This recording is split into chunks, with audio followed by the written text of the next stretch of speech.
Ryan আর পারুল যদি ঝগড়াঝাটি করে তাতেও উইনার প্রবলেম, যদি দুইজন মিলেমিশে একটা ভালো কাজ করার উদ্যোগ নেয় তাতেও উইনার প্রবলেম। রায়ানের মনে একেবারে পারুলের জন্য ফিলিংস উতলাই উঠে, আমি পারুলকেই ভালোবাসি, আমি পারুলের সাথেই থাকবো। এই জন্তু, ওই চক্রবর্তী, এই দাদুর চামচি, তোকে আমি বিয়ে করবো না, তোকে বিয়ে করা যায় না। মোরা সহজ সরল গাঁয়ের মানুষ, মোরা এত কিছু বুঝি না। এখন দেখা যাবে এই প্লাস্টার করা পা নিয়ে যায়, সবকিছু জিতে গেছে।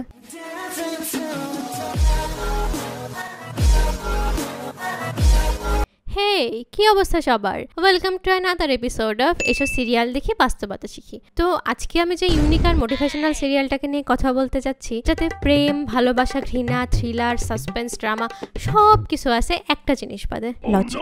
এতক্ষণ আপনারা বুঝতেই পারে গেছেন আমি কোন সিরিয়ালটাকে নিয়ে কথা বলতেছি। তারপরেও যারা একেবারে ইনোসেন্ট, নিষ্পাপ, আমার মতোই কিচ্ছু বোঝেন না, তাদের জন্য আমি দেখাচ্ছি আমি এই সিরিয়ালটাকে নিয়ে কথা বলতে যাচ্ছি। তো পরিণীতা সিরিয়ালের মূল দুইটা ফিচার হচ্ছে সাইকো দাদুর উদ্ভট আউট অফ দ্য ওয়ার্ল্ড কর্মকাণ্ড, আর সেই পুরানো ধারালো রায়ান কি পারুলকে ভালোবাসে নাকি বাসে না, বাসে নাকি বাসে না, ওদের মধ্যে কি চলে, ফ্রেন্ডশিপ নাকি রিলেশনশিপ। ট্রাস্ট মি, সিরিয়ালের শুরু থেকে এই পর্যন্ত কাহিনী বলতে এই দুটা জিনিসই চলে আসতেছে। রায়ানের মনে একেবারে পারুলের জন্য ফিলিংস উতলাই ওঠে, আমি পারুলকেই ভালোবাসি, আমি পারুলের সাথেই থাকবো। যে কয়দিন পরে পারুলের সাথে দাদুর একটুখানি দহরম মহরম আবার ফিরে আসে, তখনই আবার রায়ানের মুখে অন্য কথা, এই জন্তু, ওই চক্রবর্তী, এই দাদুর চামচি, তোকে আমি বিয়ে করবো না, তোকে বিয়ে করা যায় না। যাই না যখন, তখন গায়ে পড়ে ভালোবাসি ভালোবাসি বলতে গেছিলেন কেন আপনি? যত সব। বারবার রিজেকশন শেষে আমাদের পারুল একা একাই কাঁদে বুক ভাষায়, আর একটাই কমন ডায়লগ বলে, আমরা তো সোজা সাপটা মানুষ, আমি না গায়ের বিটি। মোরা সহজ সরল গাঁয়ের বিটি বটে। কি কি শুনলাম আমি? গাঁয়ের বিটি সহজ সরল? 2 মিনিট আগে পারুলের এই সহজ সরল গাঁয়ের বিটিরা ওদেরকে বাঁচানোর জন্য এত স্ট্রাগল, এত স্যাক্রিফাইস, এত ঝুঁকি নেওয়া সব কিছুকে ভুলে গেল। ওর মাথার উপর পা দিয়ে সপক্ষ বিপক্ষ, শত্রু বন্ধু নির্বিশেষে শিরিনের মার কাছে হাত পাতে টাকা নিতে গেল। তারপরে সে শিরিনকেই কথা শোনাচ্ছে, মোরা সহজ সরল গাঁয়ের বিটি। মানে সে অন্য কোনো ডায়লগ চুজ করতে পারতো। সে একটা বিপদে বললে সবার আগে তার নিজের বোনেরাই তার পিছনে কাঠি করে, তার সহজ সরল গায়ের বিটিরা কিন্তু দূরে দাঁড়ায় দাঁড়ায় মজা দেখে, কেউ তাকে সাহায্য করার জন্য আগায় আসে না। মোরা সহজ সরল গাঁয়ের মানুষ, মোরা এত কিছু বুঝি না। না, তোমরা কিছুই বোঝো না, খালি কি করলে নিজের স্বার্থটুকুন হাসিল হবে এইটা ঠিকই বোঝো। যে রায়ানের পার্সোনাল ডিলেমা, একবার বলে ভালোবাসি, আবার বলে ভালোবাসি না, ভালোবাসি ভালোবাসি না, ফ্রেন্ডস অ্যান্ড রিলেশন, এই জিনিসটা যেরকম একঘেয়ে বিরক্তিকর লাগতেছে, তেমনি কারণে অকারণে পার্সোনাল ঝামেলা, ভার্সিটির ঝগড়া, সব জায়গায় পারুলের সেই কুমিরের লেজ কাটা কাটা কাটা কাটা কাটা কাটা টাইপের যে ডায়লগ, যে ন্যারেটিভ। মোরা গাঁয়ের বিটি, সহজ সরল, এত প্যাচকোচ বুঝি না শহরের মানুষের মতো। না ওর গ্রামের মানুষরা ওরে আসলে পছন্দ করে, না ওর কথা শুনে, এত কষ্ট এত অবদান রাখার পরেও ওর বিপদে একজনও কেউ ঝাঁপায় পড়ে না, সেই রায়ানই আসে ঝাঁপায় পড়ে। না ওর গ্রামের মানুষরা আসলেই সহজ সরল। হিপোক্রেসি কি ভি সীমা হতি হ্যায়। নিজের শেকড়কে, নিজের আপব্রিঙ্গিংকে আমাদের সবসময় অনেক ভালোবাসা উচিত, সেটাকে রেসপেক্ট করা উচিত। বাট সব জায়গায় একই লজিক নিয়ে আসাটা একটু বেশি বেশি হয়ে যাচ্ছে না? আর এরা নাকি সবাই শহরের বেস্ট ভার্সিটিতে পড়ালেখা করে, এমনই বেস্ট ভার্সিটি যেখানে প্রত্যেক দিন গ্রুপিং, বুলিং, র্যাগিং, নাচ গান, প্রেম প্রীতি, ঝগড়াঝাটি, এমনকি ক্রাইম পর্যন্ত হয়ে যায়।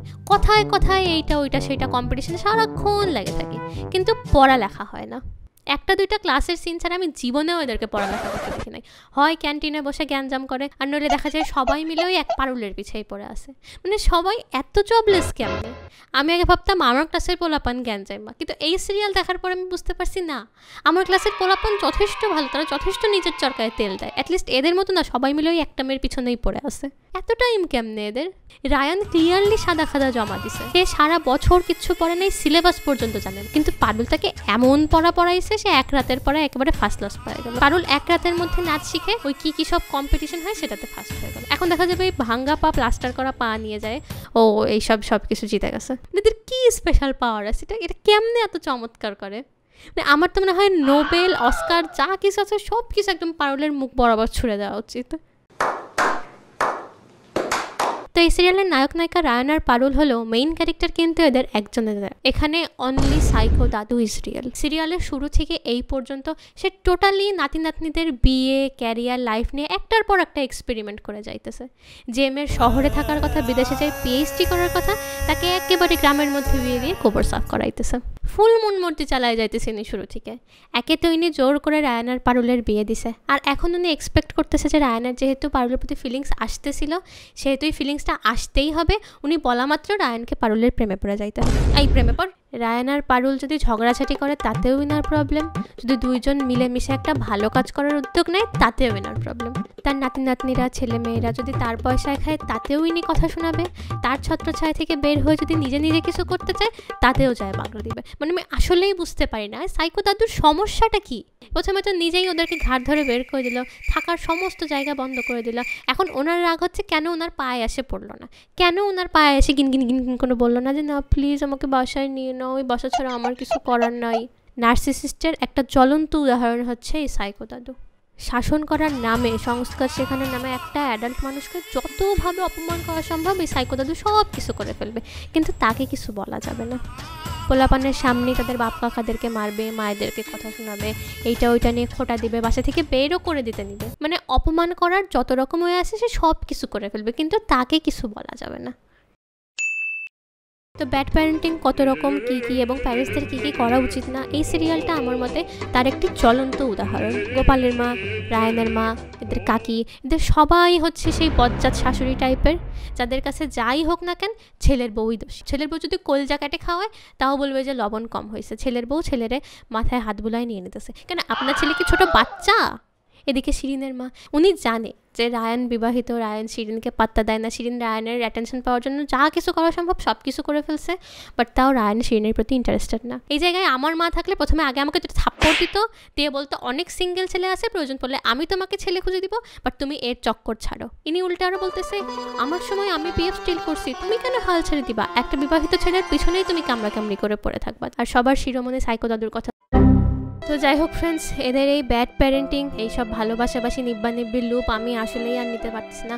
ভিডিও বানানোর চক্করে আমি অনেক কিছু সহ্য করে নিছি ফ্রেন্ডস, কিন্তু আর না, প্লিজ এবার আপনারা আমাকে রেহাই দেন। 5 minutes later. তো আমার এই ভিডিওটা যদি আপনাদের ভালো লেগে থাকে তাহলে অবশ্যই আমার ভিডিওটাকে লাইক করে দেবেন আর আমার চ্যানেলটাকে সাবস্ক্রাইব করে দেবেন। ভালো থাকবেন সবাই।